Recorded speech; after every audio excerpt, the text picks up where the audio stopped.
Translation and purport by His Divine Grace A.C. Bhaktivedanta Swami Srila Prabhupada Ki Jai. O my Lord, persons who smell the aroma of your lotus feet, carried by the air of Vedic sound through the holes of the ears, accept your devotional service. For them you are never separated from the lotus of their hearts. Please repeat. O my Lord, persons who smell the aroma of your lotus feet, carried by the air of Vedic sound through the holes of the ears, accept your devotional service. For them, you are never separated from the lotus of their hearts. Purport. For the pure devotee of the Lord, there is nothing beyond the lotus feet of the Lord, and the Lord knows that such devotees do not wish anything more than that. The word "to" specifically establishes this fact. The Lord also does not wish to be separated from the lotus hearts of those pure devotees. That is the transcendental relationship between the pure devotees and the personality of Godhead. Because the Lord does not wish to separate Himself from the hearts of such pure devotees, it is understood that they are specifically dearer than the impersonalists. The relationship of the pure devotees with the Lord develops because of devotional service to the Lord on the authentic basis of Vedic authority. Such pure devotees are not mundane sentimentalists, but are factually realists because their activities are supported by the Vedic authorities who have given oral reception to the facts mentioned in the Vedic literatures. The word paraya is very significant. Parabhakti, or spontaneous love of God, is the basis of an intimate relationship with the Lord. This highest stage of relationship with the Lord can be attained simply by hearing about Him, His name, form, quality, etc., from authentic sources like Bhagavad Gita and Srimad Bhagavatam, recited by pure unalloyed devotees of the Lord. Verse again. Ye tu tvadiya charanam bhujakosha gantam jigrantikana vivarai shrutivātanitam bhaktya grihita charana paraya chatesham na paishinata hridayam buruhat swapam sam. O my Lord, persons who smell the aroma of your lotus feet, carried by the air of Vedic sound through the holes of the ears, accept your devotional service. For them you are never separated from the lotus of their hearts. Om Jnana Timidandasya Jnananjana Shalakaya Chakshurmilitam Jena Tasmai Shri Gurave Namaha. Jai Shri Krishna Chaitanya Prabhu Nityananda Shri Advaita Gadadhar Srivasadi Gaura Bhaktavinda. Hare Krishna, Krishna Krishna, Hare Hare, Hare Rama, Rama Rama, Hare Hare. So, in this chapter, we're hearing the prayers of Lord Brahma. I like the prayers of Lord Brahma. Wherever we hear them in Srimad Bhagavatam, they always sound very substantial, very authoritative, and very clear. You can really feel that Brahma is a authority, a bona fide authority. And the Sanskrit in this verse is very nice, it's quite approachable. If you have a look at it, then obviously we read the purport and everything else, and the translation, but if you just look at the Sanskrit, there's quite a lot of words that devotees will be familiar with. Ye tu tvadiya charanam bhujakosha gandam. So what does charana mean? Feet, which means feet. And ambuja? Shelter, no? Lotus, that's right. So we hear that quite a lot. Ambuja means lotus. So charanambuja. And tvadiya is yours. So tvadiya charanambuja. So your lotus feet. Kosha gandham. Do you know what ganda means? Pujaris will probably know because you say Aisha ganda. Smell, yeah, it means scent as well. So it's talking about the scent of your lotus feet. So some of us might not have a very nice scent to our lotus feet, but Krishna has a very nice scent to his lotus feet. So your lotus feet, Lord, in the next verse, Jigranti means to smell. Karna vivarai, what does karna mean? Ears, yeah, just like Karna, right, in the Mahabharata. So he was born from the ear of Draupadi, is that correct? Yeah, he was born from her ear, I believe. So he's called ear. Karna. Jigranti Karna Vivarai Shruti Vatanitam. So we know what Shruti is, right? This is the Vedas, this is the Vedic scriptures. So it's saying that the smell of your lotus feet, Krishna, is experienced, Jigranti, through the ear, Karna, through the Vedas. So the taste of your lotus feet is experienced through us hearing the Vedas. It's not experienced by us smelling it, it's experienced through us hearing it. And then the next line, Bhaktya, what do you think Bhaktya means? Not devotees, devotion. It means devotional service, Srila Prabhupada translates it here. Bhaktya, I think that's instrumental, case some Sanskrit scholar can correct me. Oh no, but that would be Bhaktena. Anyway, by devotional service, through devotional service, Grihita charana, they accept your feet, paraya chatesham. So Srila Prabhupada mentions this word paraya in the purport. Did anybody notice what it means? Para, I think we know this as well. Para and apara. Yeah, para means like above, supreme, transcendental, and apara means not supreme. Like Krishna says in the Bhagavad Gita, aparayamitas tvanyam prakritim vidime param jiva bhuta mahabaho yayedam daryate jagat. Aparayamitas tvanyam, because he's talking about his energies. Bhumirapo nalo vayu kamano buddharevacha ahankarayatiyam mebina prakriti ashtada. He says that verse first. Earth, water, fire, air, ether, mind, intelligence, and force ego. These are my 8 separated material energies. So they're the apara. And then aparayamitas tvanyam prakritim vidime param. So he's saying, except for these inferior material energies, there's the living entity which is transcendental or which is superior to this energy. So apara means not transcendental or lower material. So here this is talking about para bhakti. Prabhupada talks about it in the purport in the last paragraph. The word paraya is very significant. Para bhakti, or spontaneous love of God, is the basis of an intimate relationship with the Lord. So Krishna's smell of his lotus feet, that's the first line, is experienced through the ear by hearing the Vedic scriptures, and then devotional, like transcendental devotional service, is accepted by the devotees. And then the last line is very sweet. Maybe we wouldn't know these words. Na means not, yeah, just like in English, na. If you go to East London, right, they'd say na, same as the Sanskrit. Not, never. Na apaishi. Apaishi means separate. So it says napaishi. Napaishi nata. Nata means Lord. Napaishi nata hridaya, heart. Hridayam buruhat swapumsam. So napaishi means never separate, O Lord. Hridaya, from your heart. Swapumsam. Swapumsam means your own devotees. So like we say swarup, right? Your spiritual form. Swa means your own. And pumsam is people, I've heard it means before. Pumsam. But in this case it means devotees. So these devotees are never separate from your heart. Sweet lines to remember. Naipaishi-nata hridayam buruhat swapumsam. So the devotees of the Lord are never separate from the heart of the Lord.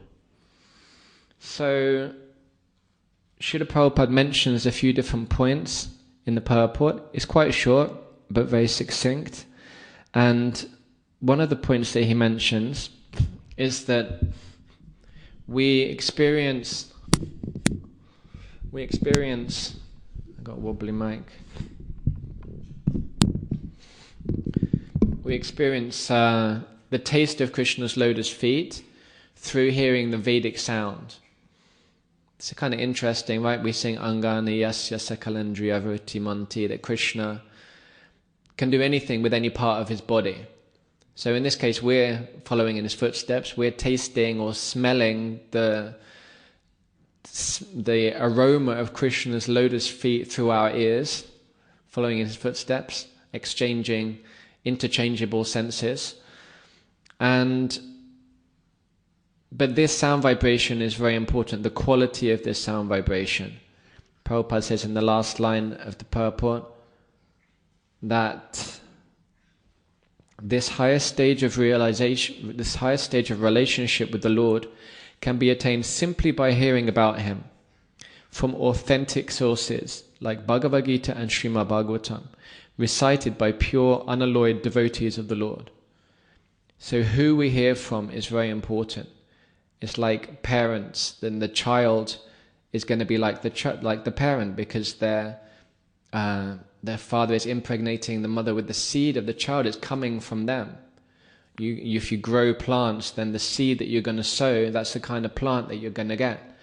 If you've got genetically modified seeds and you're going to sow them, then you're going to get very similar product. It won't self-replicate. It won't produce its own seeds because it's genetically modified. If it's a particular strain, like people breed animals, right? They breed horses. So depending on who is preceding it, who is causing it to come, then you're going to get a similar result. So who we hear from is very, very important. And we're very fortunate that we've come in contact with devotees, we've come in contact with Srila Prabhupada, that we can hear Srila Prabhupada regularly. Who here listens to Srila Prabhupada regularly, Srila Prabhupada's lectures on morning walks, something like that? So it's very important to do that, because Srila Prabhupada is the foundation of our movement. It's all based on his teachings. Of course, we hear from spiritual masters who are present now, or we hear from our own spiritual masters, but we should listen to Srila Prabhupada, because if things are done that are not in accordance with Srila Prabhupada's teachings, which happens in ISKCON sometimes as well, then we have to know what's bona fide and what's not bona fide. So although he may not be here walking around talking to us, sitting on the Vyasasan, there's so many lectures and so many classes that we should avail ourselves of and hear from Srila Prabhupada, because he is our preeminent Shiksha Guru. So we have to hear from an authentic source, because that's the nectar, that's the potency that we're going to get. Although there's also that verse that Lord Shiva says, Aham veti, shukam veti, vyasa veti, na veti va. He says that I know the purport of Srimad Bhagavatam. He says Shukadev Goswami knows the purport of Srimad Bhagavatam. Vyasadeva may or may not know the purport of Srimad Bhagavatam, which is an interesting concept, that Vyasadeva is writing the Bhagavatam and people hear it and they may get deeper realization than him. So I may be speaking Bhagavatam now, and some of you may be realizing that to a deeper extent that I have. But anyway, better that the speaker is qualified and they imbue that Shakti into their hearers, but at least what they're saying should be bona fide. So even if they don't have deep realization, even if they're just repeating the same thing that's correct, then that's also good. And we might think, yeah, well, obviously the speaker has to be bona fide. I don't have to worry about that. I'm coming to Bhagavatam class at the manor. But there's so many, the world that we live in, the milieu, the nature of the world, there's so many unbona fide authorities out there. So many people speaking, so many people presenting themselves as authorities who are not bona fide. Like our politicians, for instance. They suggest so many things, they do so many things, they spend so many billions of dollars or pounds on so many projects, which are totally demoniac, which are totally destructive. We have so many scientists out there whose teachings are passed down into our schools, who are totally unbona fide, who are presenting so many theories that are made up, totally concocted. Bhakti Vasudeva Swami was speaking the other day saying that the Big Bang Theory, with these theories, they have to be replicable. Can you do that again? Let's have an experiment in the temple room. Let's blow something up and see if you get, living entities, if you get universes, if you get planets, if you get the sun coming up and going down and the plants growing just at the right time and shedding their leaves in the winter. And is that going to happen from an explosion? Do we have that experience? No. And we know that as devotees. But how about before we became devotees? Did we think, we just kind of accept it as a default, right? You don't grow up thinking that's wrong, because it's just what you're taught. It's what you're given. It's what you're fed. We're not conscious of it. I never really thought about it growing up, that it would be wrong. I just, it's just reality. It's just what you accept. So we may have the truth. We may be familiar with it.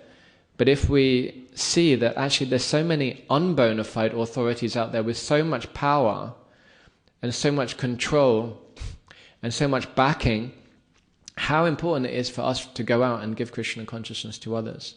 How important it is for us to spread Krishna consciousness.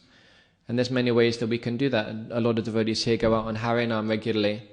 It may seem a small thing. I go on Harinam once a week, but it's not a small thing. It's a huge thing. It's a very powerful thing.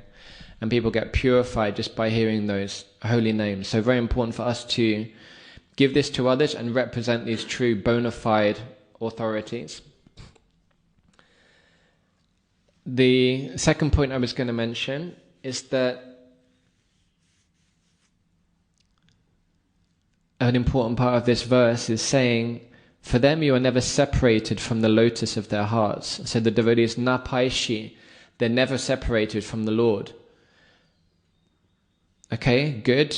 Swapum Sam, Krishna's own devotees, are never separated from him. It says Krishna never wants to be separated from his devotees. He always wants to be with them.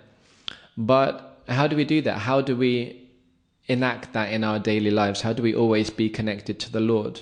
Any suggestions?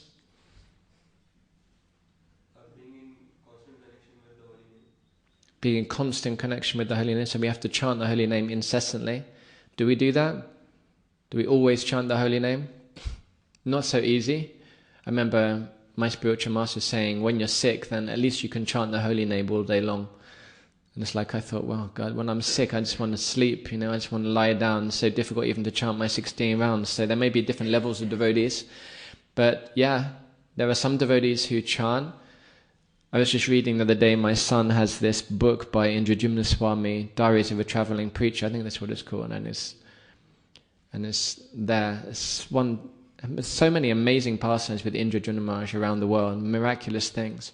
One of them, he was in Russia, and he had one disciple who was his secretary at one point, but her health was very bad. She was quite young, lady. First she had bad legs when she was his secretary, and then after that her health got much worse, and she was like homebound, and she couldn't do very much. Homebound, I don't think that's a word referring to sickness, but not bedbound, but she couldn't leave her house. So he wanted to go and visit her, so they arranged it. I think it was in Siberia. They went over to that area. It was a very rough area. She was living in a block of flats with her mum. They went up to the block of flats. There was graffiti all over the walls. Like you could smell people had been passing urine on the stairs, and they were knocked on the door, and her mother came. And she was very surprised and happy to see Indradyumna Maharaj. And he went in to see her. And she was also very happy to see him. She looked very weak and emaciated, but she looked very effulgent and very happy.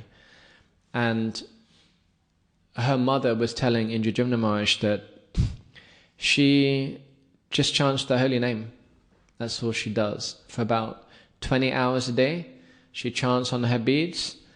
Every now and again she reads the scriptures. Says she eats some porridge every couple of days, and then all she does for the rest of the time is just chant the holy name. So when I read that, it had such an effect on my consciousness that is possible. We hear about Haridas Thakur and the 6 Goswamis and different devotees One time I was in Jagannath Puri, we went to the Tota Gopinath temple, and there were different pujaris there, and I asked him, what are you going to do today? And he said, I finished my worship in the morning. I've done like 3 hours of deity worship. He was quite young, about 25, 30 years old. He said, now I'm going to go and chant my rounds. I said, okay, how many rounds do you chant? He said, 64 every day. I said, how long does it take you? He said, about 8 hours. So he does his pujari service in the morning, then he chants his rounds, 8 hours of japa every day. So that's happening right now in India, and probably many, many people doing that. But this Mataji was chanting like 20 hours a day japa. And Indrajuna Maharaj talked to her, and then he had to leave for a program.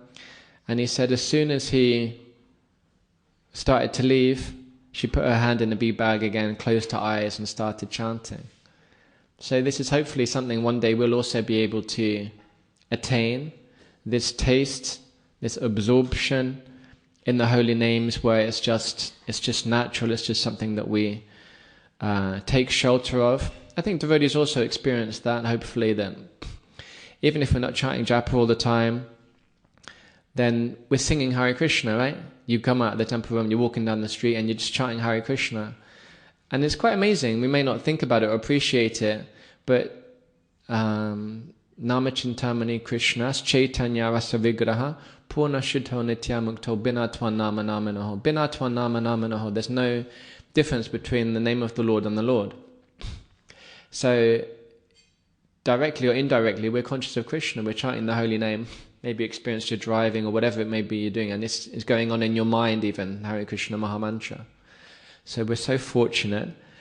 But other things also come into our minds. Other desires also come into our minds. There's many things we have to deal with in life. Many things we have to go through. Krishna doesn't usually make it particularly easy for the devotees in the course of their lives either. Vipada Shantuta Shashvat Tatra Tatra Jagat Guru Bhavanam Darshanam Tatsyat Apuna Bhavadarshanam. So Queen Kunti is praying Vipada Shantuta Shashvat Tatra Tatra Jagat Guru Bhavanam Darshanam Tatsyat Apuna Bhavadarshanam. She's saying, let them come again and again. Let these difficulties come again and again. Tatra tatra tatra tatra. Because when these difficulties come, then we don't have to, we take your darshan, we call out to you, and when we take your darshan, bhavanam darshanam tatsyat, then we don't have to take darshan of birth and death anymore. So Krishna gives us many difficulties, gives us many challenges, because then we call out to Krishna. But there'll be many challenges during our lives, and what do we call out to? What do we see? Krishna gives us an opportunity in the Bhagavad Gita, and he explains that everything is me. You go out, you go to work. What's the big problem? That office block is me. You have your office workers that you work with. Some of them you like, some of them you don't like. It's all my energy. Yeah, we can say that the jiva, okay, that's not. There's a difference between the jiva and the living entity. But ultimately it's all Krishna's energy, right? It's all coming from Krishna. It's not, nothing is different from Krishna. Achincha Beda Beda Tattva. Everything is Krishna, and there's a distinction too, that there's a differentiation between it and Krishna. But ultimately everything is Krishna's energy. It's our illusion that we think something is different than Krishna, we think something is separate from Krishna. It's said, who is it that says it? Maybe Karabhajana Muni, I think, in the, I'm not sure what canto, 10th, 11th or 12th. Bhayam dvitiya abhiniveshita syat. He said that bhayam comes when we see two things. Bhayam dvitiya, so dvi means two. We become fearful when we see two things. We see something other than Krishna. If you understand that everything is Krishna, everything is Krishna's energy, then we like Krishna, right? We don't have a problem with Krishna. Non-devotees may have a problem with Krishna. Prabhupada says you either see Krishna as your lover or you see him as death. So the devotees see Krishna as their lover, as their beloved. They want to see Krishna. For non-devotees, then Krishna is the most fearful. He's coming to take everything away, right? Their whole lives they've been trying to, like a little squirrel, gathering up their hazelnuts, putting their money in their pension pot, putting their money in their house, investing their money in their children, protecting themselves, opposing others. Somebody bumps your car, come out of your car, start shouting at them. You're trying to protect your things and protect your nation. And then Krishna comes and takes everything away. Everything. All those things that you worked your whole life for. So the non-devotees don't like that. How can God do this to me? And even people who believe in God, if they don't have strong faith, then they have some faith. Some of my relatives are like that. One of my relatives was a God-conscious person, Christian, which was quite unusual in my family, going to church. And then something happened in their life, and then no more. Then it's over. No more faith. Well, how can that happen to me? So if we don't have strong faith, then it can break at a certain point. And I see that, I think if you're around a few years, you see that with many devotees. A situation comes up and it's beyond the mark. It's too much. It's too much for me. Krishna, I don't need this. I'll go do something else. But if we have strong faith, then we see that it's Krishna's form in everything. And Krishna explains this many times. Rasoham apsukuntaya prabhasmi shashi sodaya yaho pranavasarva vedeshu shabdake purusham rishi. And then he says to Arjuna at the end, but what's the point? What, do you want me to list everything? I am the flooring in the temple. I am the latticed windows. I can't list everything. I am everything. But I can't list everything. You just take it for granted. Train yourself with this vision and understand that wherever you go, it's nothing other than my energy. So Krishna explains that many times to Arjuna. And it's a very powerful thing if you practice that meditation. Rasoham apsukuntaya, okay, Krishna's water. Rasoham apsukuntaya, prabhasmi shashi shoyayaho. He's the light of the sun and he's the light of the moon. Pranavasarva vedeshu, he's the sound vibration, the Vedic mantras. He's the ability in man. So you go to work, you see someone, you walk on the street, somebody is strong or powerful. That's Krishna's energy, it's Krishna's potency. And this is the Brahman realization of Krishna. Shri Shri Radha Gokulananda Ki Jai. This is the Brahman realization of Krishna, that his potency and his energy is in everything. So if you have a car or you want to buy a car, what is it that you want from that car? What is that car going to do for you? It's not a trick question. Why do you get a car? To go places, right? Not just to go places, but you want to be in it when it goes places, right? So you want it to transport you. So it has to have wheels, probably. It has to be able to move. It has to be able to combust some fuel or use electricity to move. And it also has to have some kind of roof and some kind of protective structure to keep you in it, right? So it needs all of those things. So it's a car. But what about, okay, say I've got a car, say I've got, I don't know, whatever car it is. That's, I can drive, I can use that, I can go to work, come to the temple. We call it a car.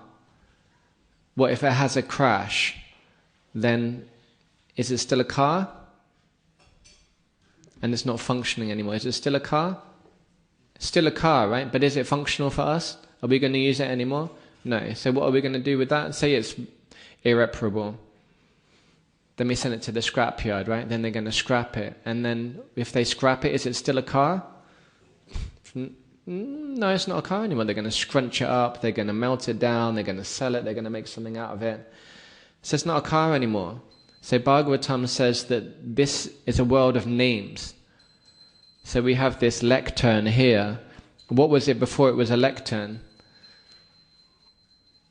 In its previous life, before it became a devotee, before it became Balaram and started to serve Krishna. It was a tree. It was a tree. So at that point it's a tree, and then they cut the tree down, and they process it. Then what is it? Come on. then it's wood, and then they make it into this, and now it's a lectern. But in the future, it's not going to be here forever. They use it for, I don't know how many years they'll use it for, maybe 10, 20 years. And then they'll get rid of it and will chuck it away, or somebody will burn it, and then it will be ashes. So what is the reality? Whatever we see in this world, what is the reality? Is this a microphone? You could say it's a microphone, but it's not. If you think about it, it's not totally accurate, because at some point it's not going to be a microphone anymore. It's Krishna's energy. That's the reality. That's the correct understanding. Whatever you see is Krishna's energy. That's the highest, we could say, internal understanding of that thing, of that person, of that object, of that concept, whatever it is. The car is only functioning as a car as long as it fulfills those aspects that we're looking for, which are actually Krishna's aspects. It's Krishna's potency, it's Krishna's energy. That being able to transport something, it's just channeling that energy for some time. So it's useful for you, it's an automobile. When it stops being able to channel that energy, then it's no longer a car. So it's a very interesting thing, but that ability to transport something, that's Krishna's potency, that's Krishna's energy. Something else will also channel that, and then you'll go to that and use it from there. But it's actually Krishna that we're using indirectly. Just like, and the classic example is a woman, like a beautiful woman, a young girl, say maybe 18 years old, 17, 18, 19 years old, young lady. She's very beautiful, blossoming her youth. She's gorgeous. You see that woman, thinks she's very beautiful. And she is beautiful, but is she going to be beautiful when she's 85 years old? No. So she's not beautiful full stop. She's not beautiful per se. It's Krishna's potency, it's Krishna's energy that she's being able to channel for some time, and then Krishna takes it away. So it's actually Krishna that is the attractiveness in somebody. It's Krishna that is the shelter that a building gives. It's Krishna that is the shelter that our money gives us. It's not the money itself. The money can change, right? When there's crashes, when there's economic problems, that £100 that now you can buy so much food for, it's nothing. It's just you take wheelbarrows full of money, take thousands of pounds to buy a loaf of bread. In fact, my wife was saying that when she was young, there was, I think it was the fall of communism in Russia, then there was no food. There was hardly any food. And it was rationed, and people would stand in long queues outside the bakery to get half a loaf of bread. Like one family would get half a loaf of bread a day. Doesn't matter how much money you've got. You can give them £1,000. Money is irrelevant. So the money, £5,000, is not absolute.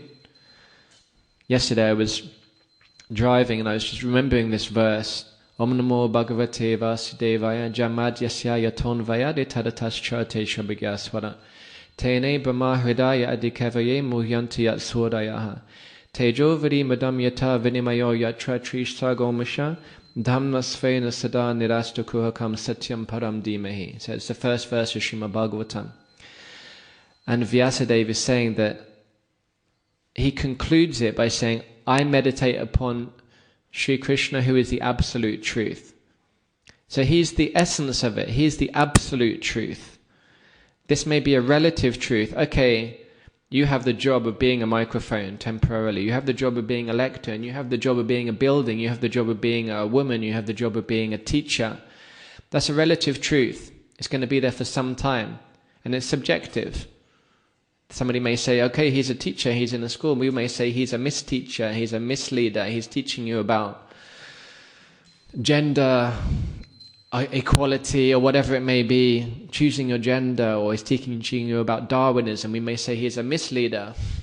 The absolute truth is that it's Krishna's potency, it's Krishna's energy. That's what Vyasadeva says in the first line of Bhagavatam.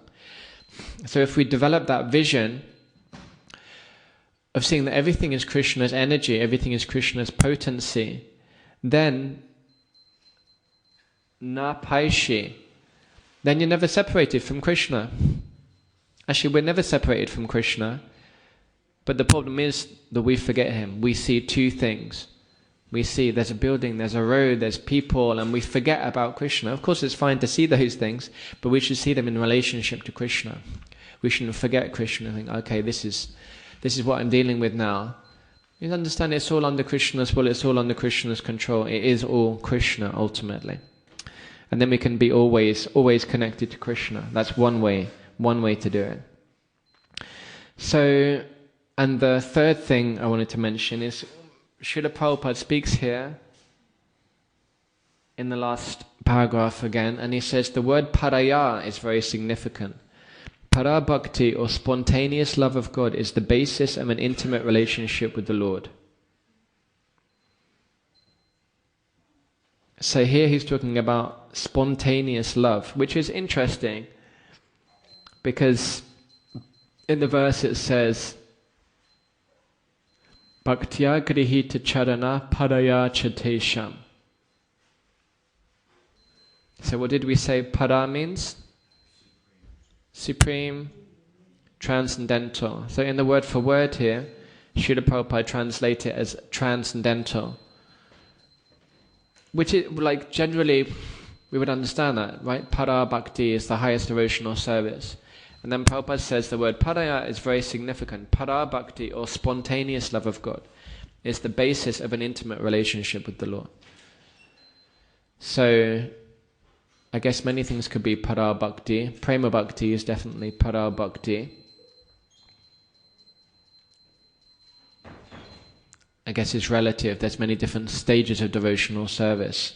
The beginning stages are definitely apara bhakti, and the higher stages could be para bhakti. But Prabhupada mentions spontaneous devotional service here.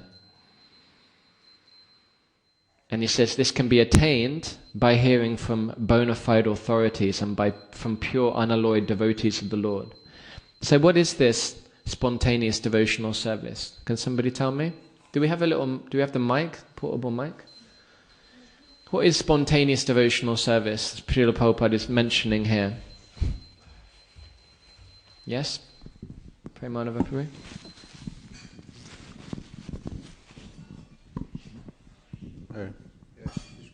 One's natural inclination to serve Krishna comes out. Yeah. So, if your natural inclination is to be a coward boy, then that's what you do. If you're a gopi, then you serve Krishna in that way. Yeah. So in Vaikuntha, then they don't practice spontaneous devotional service. Their devotion is pure. It's prema bhakti. If you're in Vaikuntha, then you would be expected to have the qualification of having prema bhakti. And you will have. But it's not spontaneous devotional service. It's a different mood. They are in awe and reverence. They are following the rules and regulations. They are worshipping Lord Vishnu according to the directions. Whereas in Goloka Vrindavan, with Radha and Krishna, or with Lord Chaitanya and his associates, then it's spontaneous devotional service. That's one aspect of it, that it's informal, right? I've mentioned these verses before in the beginning of the Chaitanya Charitamrita. I don't remember them all right now, but the cowherd boys are saying, "To me ki, who are you? What big man are you? You and me are equal. I'm as strong as you. What's your problem, Krishna? You think you're such a big man? Come on then. Come on, bring it on. I'll fight you." So the Gopas are thinking like that. Krishna, you think you're so important. I'll wrestle you. Let's have a wrestling match. It's informal. It's friendship. It's sakyabhav. And it also says there in the beginning of Chaitanya Charitamrita that the sulky words of the gopis steal Krishna's mind from the reverent hymns of the Vedas. So the gopis they're not just wrestling with Krishna, they're telling Krishna off, right? Like you tell your husband off. "Where have you been? We haven't spent any time together today. Always ignoring me." Do you say that to your husbands? "Didn't give me any quality time." No nods. My wife says that to me. "When are you going to spend some quality time?" Does your wife say that to you, Deepak? Yeah, good. I'm not the only one. So the gopis are saying, "Krishna, where have you been? You're late. You're supposed to come and meet us." And then they just leave him there, right? Radharani is just going to leave. She's going to leave. Okay, fine, I'm going somewhere else. And Krishna's heartbroken. So that informal relationship where Krishna's supremacy is not taken into account, that's an aspect of spontaneous devotion. But another aspect of it is us in our levels of devotion. So Malini Nitai Mataji the other day, Prabhu's mum, was giving class, and she went through the different stages of devotional service. So for many devotees it seems kind of mysterious, like spontaneous devotional service. Often they conclude that it's sahajism. We should chant our rounds, we should come to the temple, we should worship the deity, we should take prasadam, do it, do what you're supposed to do, but don't be a sahaja, don't be too airy-fairy and too emotional. Prabhupada says here also, he says, such pure devotees are not mundane sentimentalists, but are factory realists, because their activities are supported by the Vedic authorities. So when devotees become emotional, they develop some attraction, some affection for Krishna, it can be misunderstood as sentimentalism. But is that the case? Are we supposed to have emotions in devotional service? We are? It's okay for devotees to be emotional? In fact, that's the goal, right? The goal is for our hearts to soften and for us to feel attraction for Krishna, feel affection for Krishna.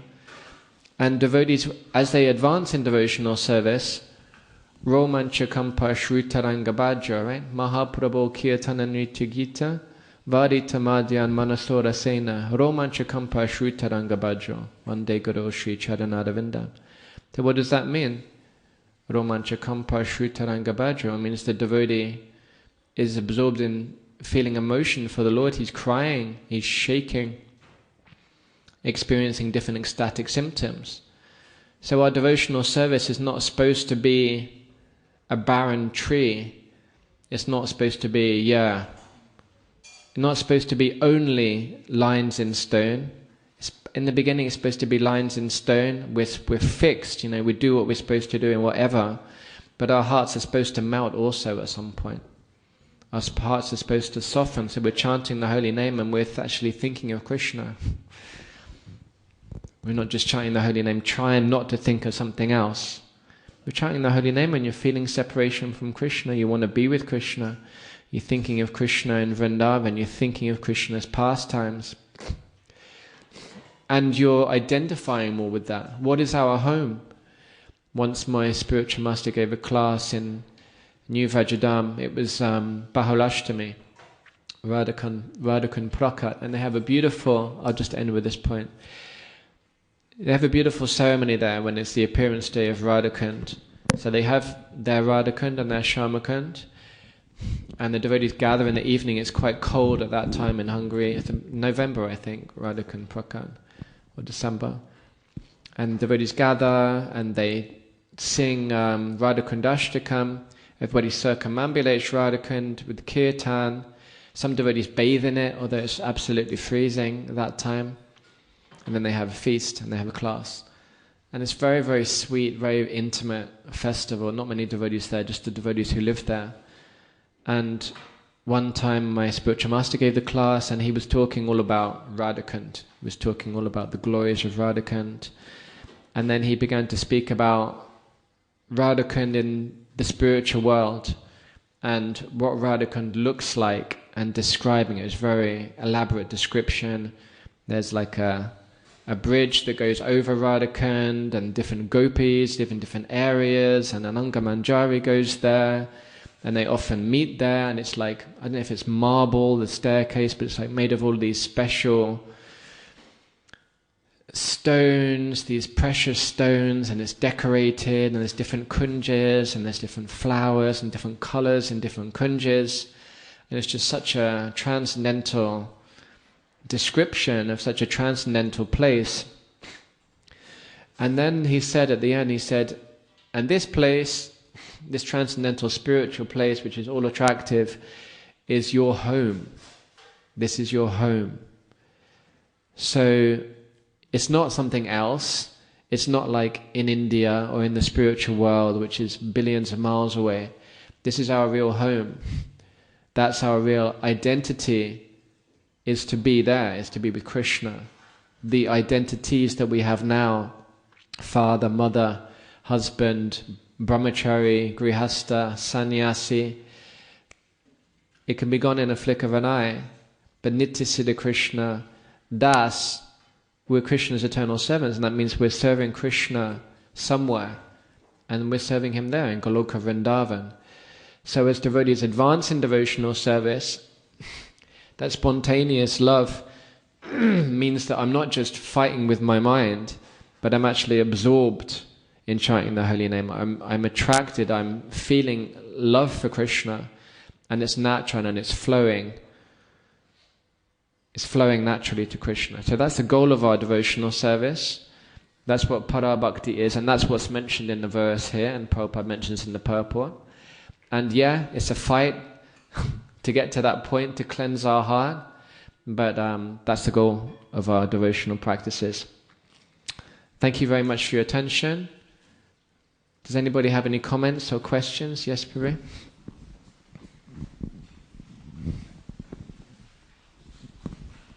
Hare Krishna Prabhu, thank you so much for your enlightening class. So, as there are 3 stages of God realization, Brahman, Paramatma and Bhagwan. So, impersonalists being impersonalists, they usually neglect the Bhagwan and only focus on Brahman. We being personalists, we practice and focus, and we are like more tend to realize Krishna as a person, and that's fine. But as you made me realize, and even we discussed such a way that we can't comprehend the Brahman aspect of Krishna as much as we should. We do comprehend the Paramatma form as he lies in everyone's heart, and we do practice in such a way. But how can we realize and be more conscious about Brahman form of Krishna, and so that we can progress in our spiritual life as well? Yeah, so we see that Krishna is in everything, like I was saying. We see that Krishna's potency is pervading everything, and if we have to train our minds, and it takes time. So you're in the perfect place, you're in the temple, you're practicing strong sadhana, coming to Mangalati every day. We have to rewire our minds, and you train it, and it takes time, but that's the Brahman realization of Krishna, that Krishna is everywhere, he's in everything, there's nothing that's separate from him. All of the potencies of this world that we see, they're all Krishna's potencies. And then he teaches us how to do that in the Bhagavad Gita. He gives us so many different examples. And Prabhupada gave that example. I mentioned this in a class the other day. He said they were on a morning walk and they saw one drunkard drinking his alcohol. And Prabhupada said that if that drunkard could understand or saw that drink that he's addicted to is Krishna's energy, then he will become purified, even if he continues to drink. So he's drinking and he's relishing it. He's like, this is my life, I can't live without this. And then he's understanding that it's actually Krishna that I can't live without. It's Krishna that's satiating my thirst. It's Krishna that's quenching my addiction. So if we see Krishna in everything, then... And it's also so powerful if you do that. Say you're dealing with somebody that you don't like to deal with. You have a conflict with that person. And you understand, actually this is Krishna's energy. So I should treat Krishna's energy respectfully. Do you know what I mean? You don't think, oh my God, one idiot, how is he behaving? You just see, this is Krishna's energy. Of course we don't start like putting a peacock feather in his hair and stuff like that. We make differentiation as well. And you discriminate, like you don't go up to a tiger and, give it a burfi. But we see that it is Krishna's energy. You can't say that it's not Krishna's energy. Of course, there's many different categories of Krishna's energy, but we're naturally dealing with it in that kind of way. What we're lacking is seeing the connection with Krishna. So we have to train our minds to see that, and it takes time. Wonderful. Okay, thank you very much. Canto Srimad Bhagavatam ki jai, Srila Prabhupada ki jai.